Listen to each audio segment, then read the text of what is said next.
Every war begins with a whisper. Not out there, but in here. Before the chaos hits your life, before the pain enters your relationships, before the failure shows up on the outside. There was a thought. One, silent, unquestioned, and you didn't challenge it. You obeyed it, you let it in. You let it narrate, you let it grow roots in the fertile soil of your unawareness, and now it speaks for you, moves for you, decides for you. But make no mistake, every unmastered thought becomes a master. And the thoughts you do not master will build your reality without your consent. That voice in your head, the one that doubts, delays, distracts, it wasn't born in you. It was installed by repetition, by trauma, by culture. And you've been living by its rules, thinking it's you. It's not. It's a ghost with your face on it. But that ends now, because you're not here to be ruled. You're here to remember that you are the architect of the voice. You're here to reclaim the throne behind your thoughts. You're here to master the thought before it masters you. This is Cyphoria, the awakening chaos. The moment the false thought pattern collapses under the weight of truth, not quietly, not gently, but like a scream inside silence. Because to wake up, you have to first feel how deeply asleep you've been. You have to look at your life and see how much of it was built from a blueprint you never approved. The house is sturdy. The rooms are furnished. But the foundation, a lie. And Cyphoria is when you feel the whole structure sway. Not because it's punishment, but because it's time to rebuild. This is not collapse. This is clearing. This is not madness. This is remembrance. Because the moment you ask, who told me this thought was true? You loosen the chains. And the more you ask, the more the mind stops echoing the world and starts reflecting your soul. Mindset is the gatekeeper. If you don't command it, it becomes the perfect host for every thought that feeds your fear. Mindset isn't about thinking happy thoughts. It's about becoming a watchtower. It's about knowing that every thought that enters your mind is either a seed or a saboteur, a tool or a trick, an ally or an assassin, and you don't get to be passive anymore. You don't get to say, that's just the way I am. You don't get to call your programming personality. You are not your patterns. You are the one observing them. And once you know that, you stop identifying with the noise. You start steering it. Your mindset must be designed like a fortress. One door, no shortcuts. Only the thoughts that serve your purpose. Make it in. Every other voice, interrogate it. Ask, where did you come from? Who profits from me believing this? Are you building me or breaking me? Because your mind doesn't care what's true. It cares what's familiar. And your job, if you want to be free, is to make truth more familiar than fear. Belief is the architecture of your unconscious. It is the silent builder of every decision, every boundary, every identity you wear. And yet, most people don't even know what they believe. They just feel stuck, stifled, small, not realizing their beliefs were never theirs to begin with. They were inherited like furniture, hand-me-downs from childhood, dusty commandments from dogma, rules written by ancestors in survival and passed to you as gospel. But you are not here to live in someone else's temple. You're here to build your own. Belief is not a mood. It's not a mantra. It is the coded law that your subconscious follows like gravity. So if you keep experiencing cycles, you can't explain, look deeper. Not at your actions, but at the beliefs that are silently directing them. And if the belief is built on fear, no amount of success will satisfy you. If the belief is built on shame, no amount of praise will make you feel worthy. You must demolish the belief before you decorate the life. You must burn the foundation before you renovate the room. Because if you try to thrive in a house built on lies, you'll always feel like an intruder in your own soul. Clarity is not found in the light. It is extracted from the dark. You will not become clear by avoiding discomfort. You become clear when you lean into the discomfort and ask it what it wants you to know. Clarity is what happens when you remove the mental malware that's been running in the background of your choices. It's what happens when you realize that overthinking was never your issue. It was underhearing. You weren't overthinking. You were avoiding the thought that mattered most. Clarity requires confrontation of your truth, of your attachments, of your avoidance. And clarity is expensive, because to get it, you must give up what's fogging you. The distractions, the projections, the filters that let you see yourself as not ready yet. But when clarity lands, it lands like thunder.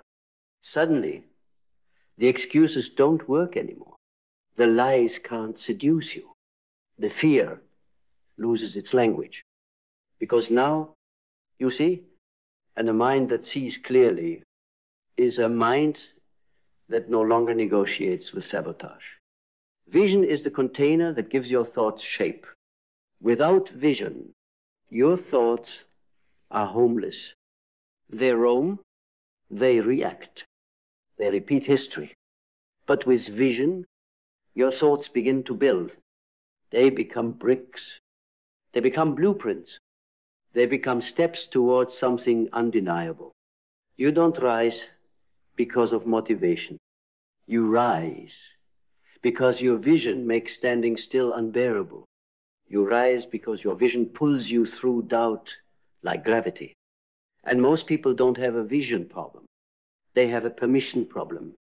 They're waiting for someone to validate what their soul already whispered years ago. But no one's coming. Not to give you the vision, not to prove it, not to translate it for others. That's your job. And once you hold the vision with both hands, your thoughts begin to organize around it. They stop attacking. They start assisting.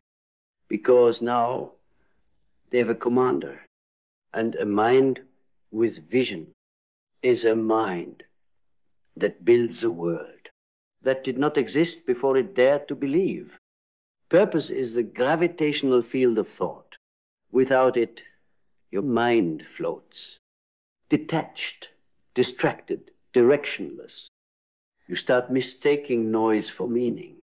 You start confusing movement with momentum. You get busy, but you don't become. Purpose is the thought beneath the thought. The root code your system responds to, even when you're not aware of it. And for most people, that code was written in fear. Avoid pain. Avoid judgment. Avoid being too seen, too loud, too real. But fear is not a purpose. It is a leash. And as long as fear is driving your system, your thoughts will obey the wrong master. But when you anchor your mind in purpose, everything changes. You stop thinking just to survive. You start thinking to build. You stop looping the past. You start designing the future. Purpose gives thought weight. It filters out the lies before they reach your focus. It gives you a why strong enough to silence the inner noise.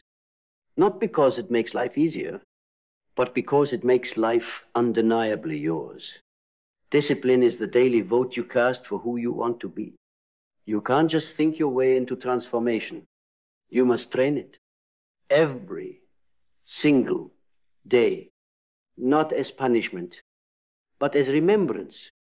Discipline is remembering that your mind, left to its own devices, will drift back to the path of least resistance. It will seduce you with shortcuts. It will whisper, skip today. Nobody's watching, but you're watching.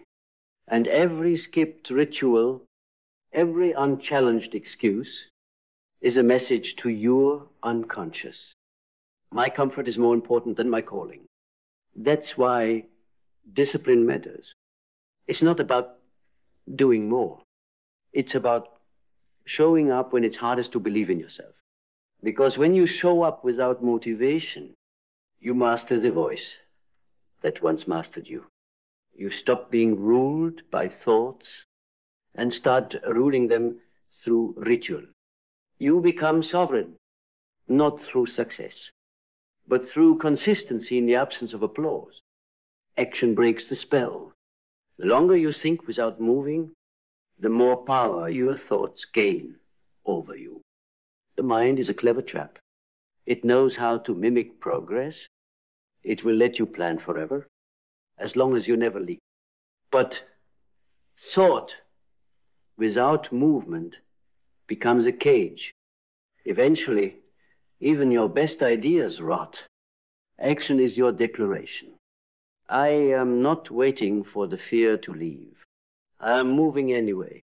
It doesn't have to be perfect. It just has to be true. One call, one post, one boundary set, one habit kept. Each one builds memory, and memory becomes momentum. You stop thinking from wounds and start living from will. You stop asking the mind for permission and start commanding it into motion. And that motion rewires the entire system, because the body always tells the brain what's real. And when the body acts from alignment, the mind has no choice but to follow.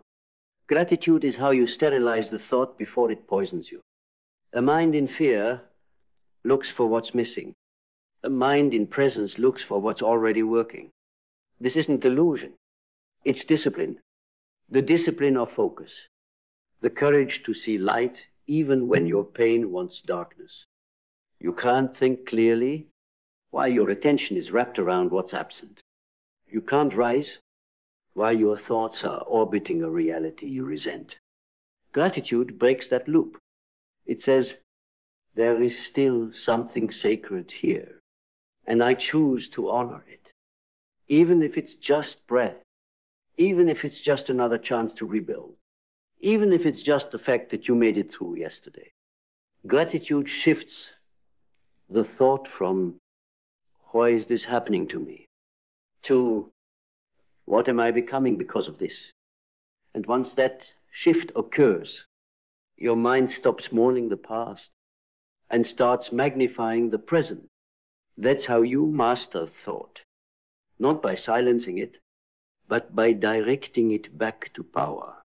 Adaptability is how you keep thought fluid, not fragile. A rigid mind breaks when the world bends, but a ruled mind bends with intention. Your thoughts were never meant to stay the same. They were meant to evolve with you. Adaptability is the awareness that just because a thought helped you survive doesn't mean it deserves a place in your future. You can thank it, then release it, because now you are not who you were, and your mental operating system must match your current identity, not your former trauma. You are not betraying yourself by changing. You are betraying yourself by pretending not to have grown. Adaptability is a kind of mental agility that keeps your vision sacred, but your strategy flexible, your values grounded, but your expression alive. You become a shapeshifter with a spine, able to adjust, able to rise, able to stay true to the core while changing the form. And that's how you stay unstoppable. in a world that demands your conformity. Resilience is not gritting your teeth through suffering. It's making the mind a place where pain becomes power. You've been taught that strength is silence, that toughness is numbness, that resilience means don't feel. But that's not mastery.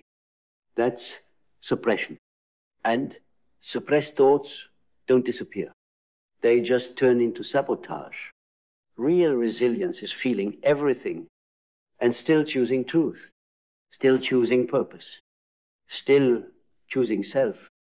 It's the moment your thoughts want to run back to comfort and you say, not anymore.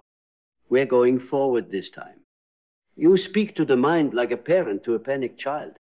You lead it out of reaction, out of terror, into clarity. Resilience is when you can stare down the thought that once broke you and say, I'm not that version of me anymore, and mean it, because now your thoughts answer to your vision, not your fear. Learning is how you keep the mind humble and hungry. A mastered mind is never done. It studies itself, not with judgment, but with curiosity. It watches the subtle traps, the recurring doubts, the false identities trying to sneak back in. And it doesn't panic. It studies, it adjusts, it refines. Because the goal is not to have no negative thoughts. The goal is to be so aware that no negative thought ever leads. You must become a scholar of your own psyche. Read your triggers like scripture. Observe your judgments like data. Decode your fear like prophecy. That's how you sharpen thought. That's how you stop being ruled by it. That's how you evolve, not just intellectually, but internally. When learning becomes your posture, your thoughts become tools, not threats. And the self you're building becomes not just strong, but sovereign. And now you return to the gate, the same mind, the same thoughts, the same ghosts. But you're different. You no longer obey the first thought. You choose the highest thought. You no longer ask your mind for permission to become. You give it commands. You are no longer the puppet. You are the puppeteer. You are no longer the audience. You are the author. And the thoughts that once ruled you, they now serve you because you remember the one truth they never wanted you to see. You are not your mind. You are the one who masters it. And when you master the thought, before it masters you, there is nothing left to fear. Only the future you were always meant to build with a mind that now finally belongs to you.